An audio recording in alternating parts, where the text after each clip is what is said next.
По Венецуела, Трамп се отворена закана и за уште 5 други земји. Внимателно наблюдуваме, внимавајте што правите. Им порача американскиот председател и на Колумбија, Иран, Мексико, Куба и Гренланд.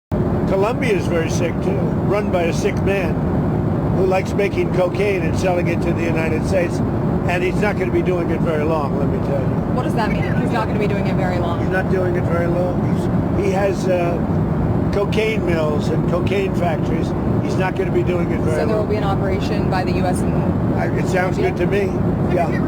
You know why? Because they kill a lot of people, yeah. Are you considering U.S. action in Cuba? We're not. I think it's just going to fall.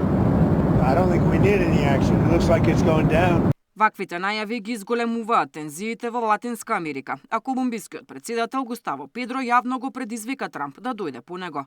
Данската премиерка пак порача дека напад на САД врз Гренланд, сојузник на НАТО, ќе значи и крај за воениот сојуз и светската безбедност по Втората светска војна.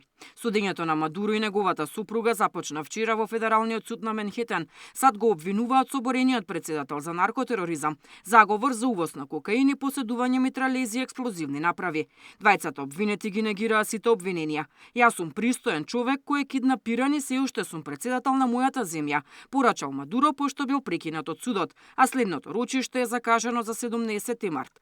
Во меѓувреме, подпредседателката на Венецуела Делси Родригес привремено го превзема управувањето со државата. Ден претходно, Родригес го повика Вашингтон на помирување и порача дека е подготвена на соработка со американската администрација. Деспина Тодоровска, Сител телевизија.